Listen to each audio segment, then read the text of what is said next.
Hi, welcome back to another episode of The Things We Love and Hate. I am sitting here with a friend of mine, Pina D'Intino.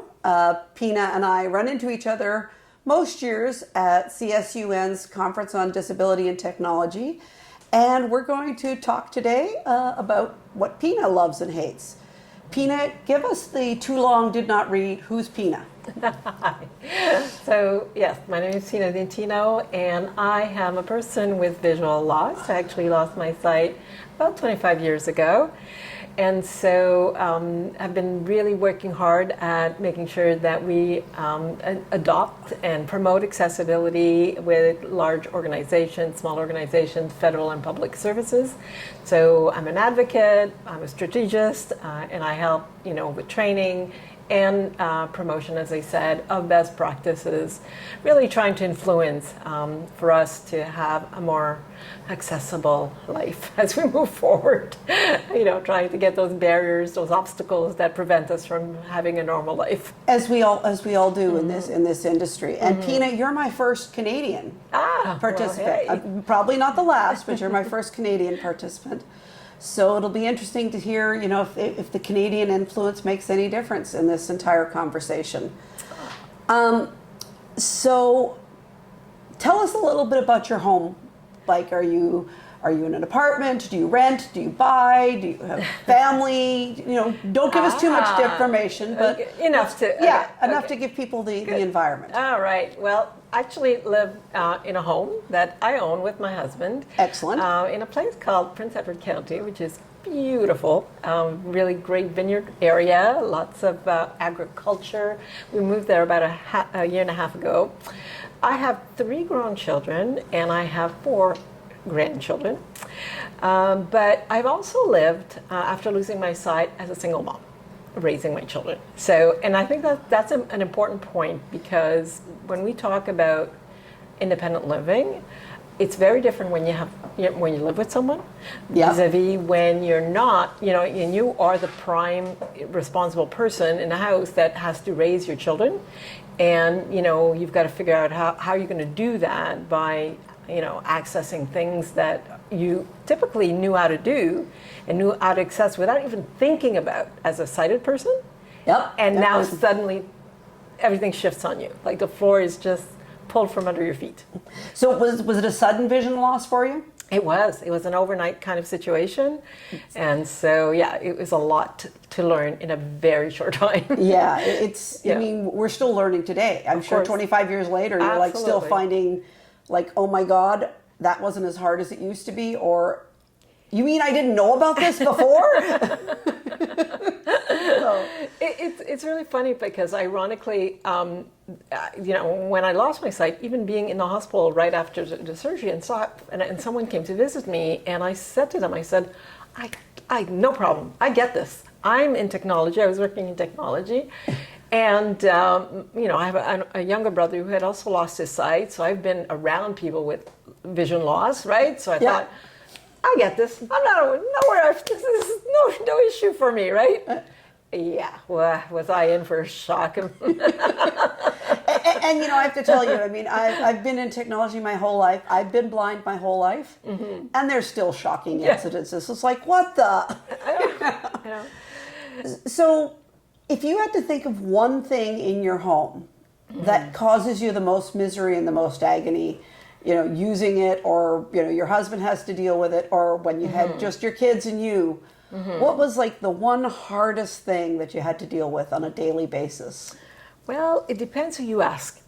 Well, I'm asking Pina right now. So if you're asking Pina, exactly. And like I said, coming into this situation as a single mom with 3 children, I think one of the hardest things for me was there were 2. One was losing my ability to drive, right? Oh yeah. I was driving my children around, and all of a sudden, nobody would let a blind woman drive. So that was a bit.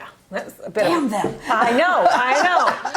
So selling my little car, it actually sat in the parking lot for almost 2 years before I sold it, because I wasn't ready to give up on it. So I had to have that last drive in the parking lot, kind of like before I could let it go. But the second thing I think that really was impactful to me, was it was difficult to make meals, to cook. Yes, I had a stove that at the time had knobs, right? But the oven setting was all digital, right? And you had to press buttons, and it doesn't speak to you. It barely makes a beep at some point or another. But right? all the beeps are the same. Yes, all the beeps are the same.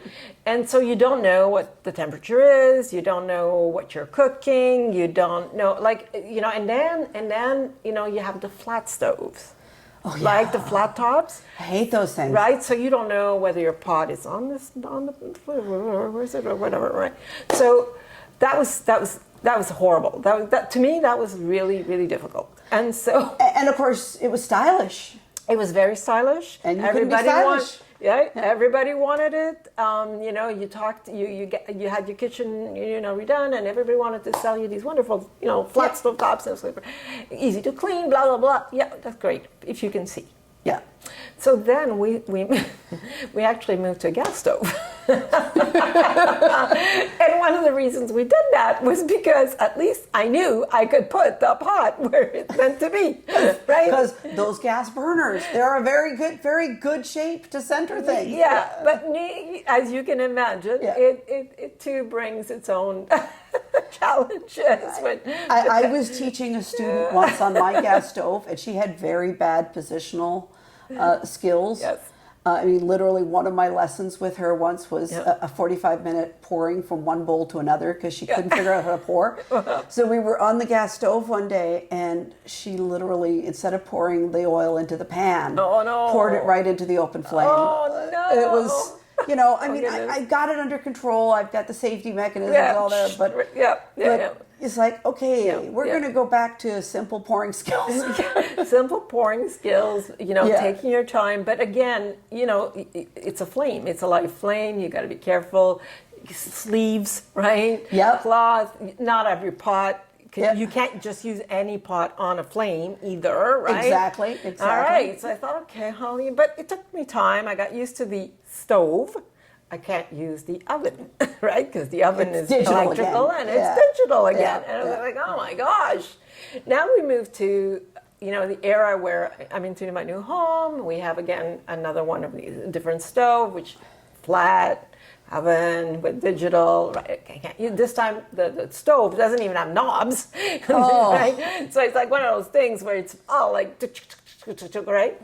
And then, just a few weeks ago, my husband and I decided we're finally going to give in, and we're going to buy an air fryer.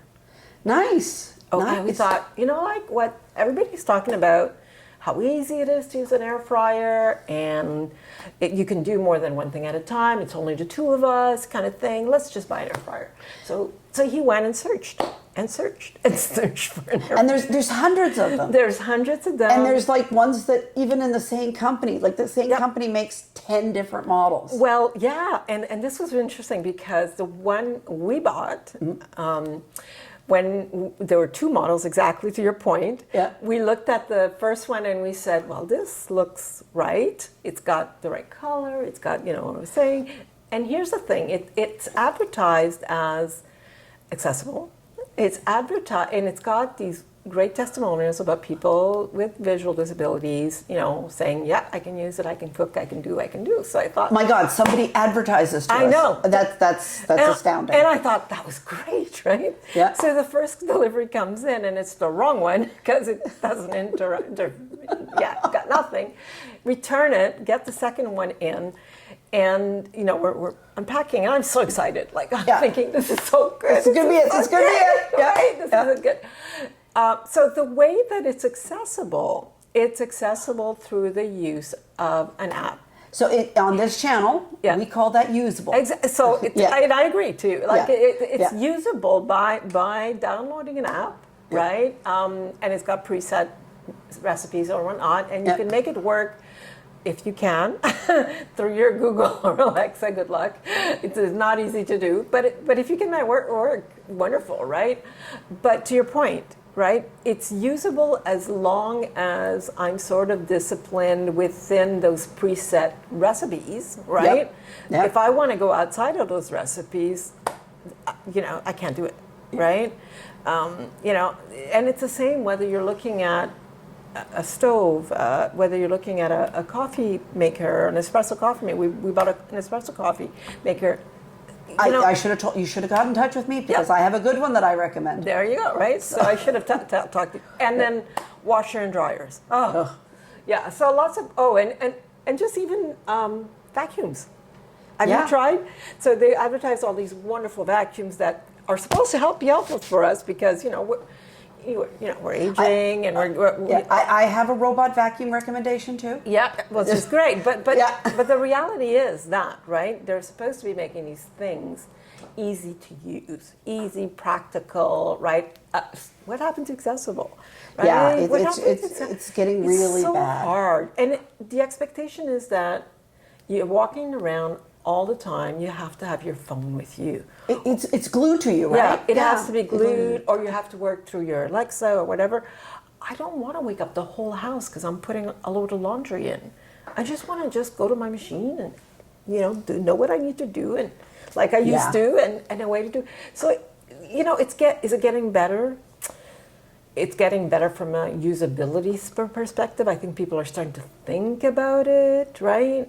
But accessibility, I don't think people really understand. I know they don't understand, and that's hopefully that's the audience that we want to talk to. You know, with these interviews, I'm hoping that the people who watch us and listen to us feel our pain, hear us, see the problem. Is there anything that you love in your home that just works for you properly? Yeah, I mean, I definitely my television works fine. It's actually one that I can work, but again, it's sort of a combination of usability and accessibility. Do you mind telling us which one it is? I actually have an LG television. Okay. But it's the provider that really makes it accessible to me. So it's through your cable box. That's and right. All the rest. Yeah. So the TV is just a peripheral. It's just a peripheral, exactly.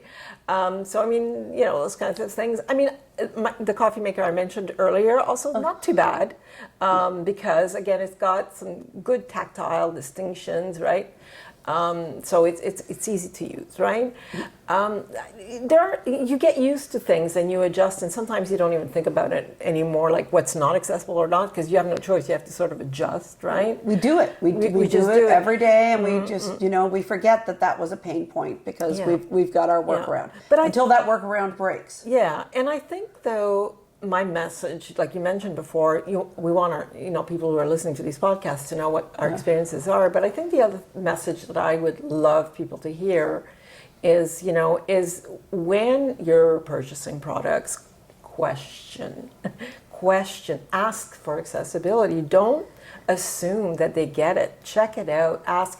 Push, vendors, write to vendors, to these companies, and ask them what is your accessibility model, and where can I get it?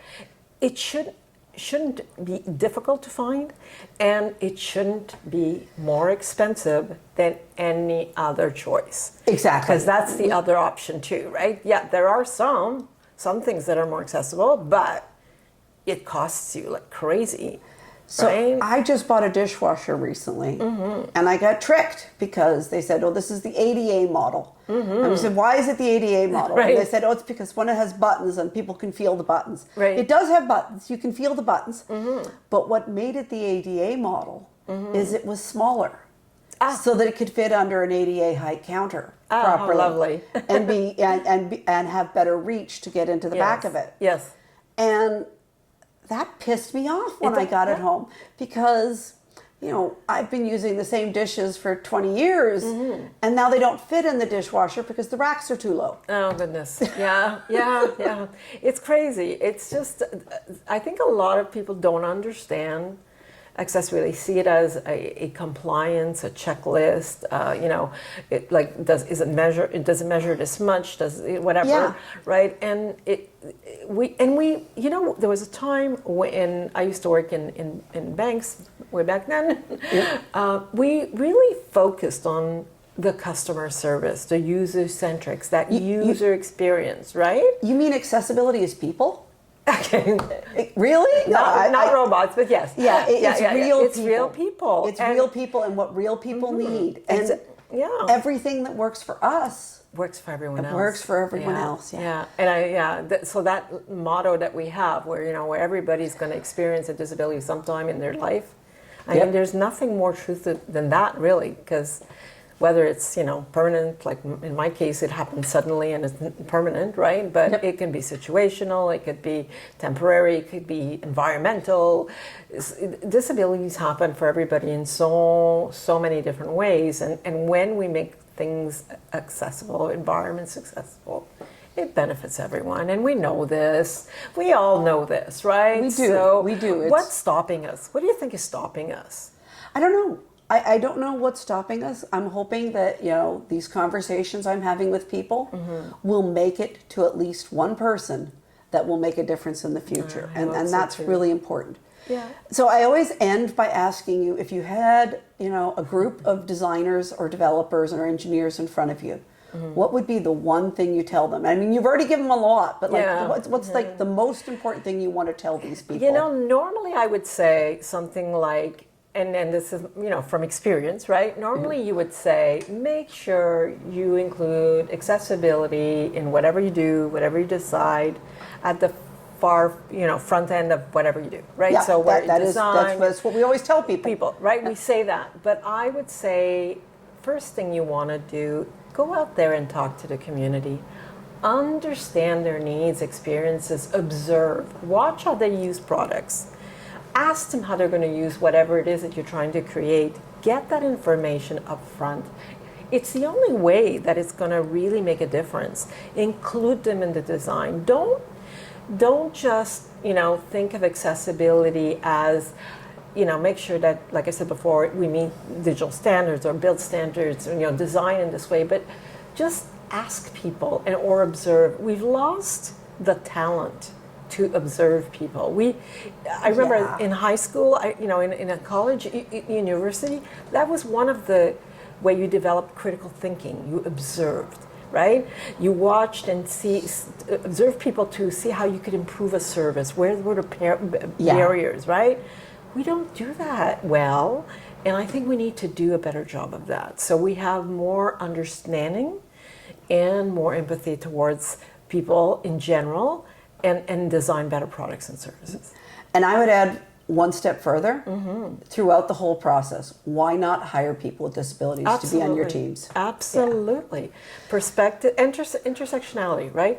So it's not just about persons with disabilities, period.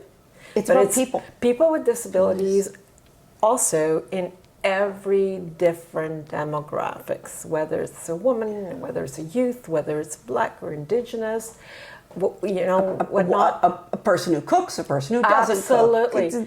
Absolutely, because that's where you're going to get the richness and the inner perspective of how that person's going to interact with you, your products or your services. I think that's so critical in our world today, right? Make sure you really do have a diverse participation of people in what you do, and make sure that you hear, you listen, right? Don't just nod, but actually listen to what they have to say and include it into your decision making. And don't be afraid to ask, because if you make an assumption and don't ask us about it, it's going to be wrong. Yeah, absolutely. Pina, this has been a fantastic conversation. I really appreciate your help and your participation today. Thank you. And let's get together more frequently. I'd like that. Thank you so much for having me. You're welcome. All right. Well, before next season. Before next season, yes. I'm hoping to make it to Accessibility Camp Toronto this year. Awesome. Yes. All great. right. Thank you. Thank you. Bye-bye. Take care, Pina. Bye-bye.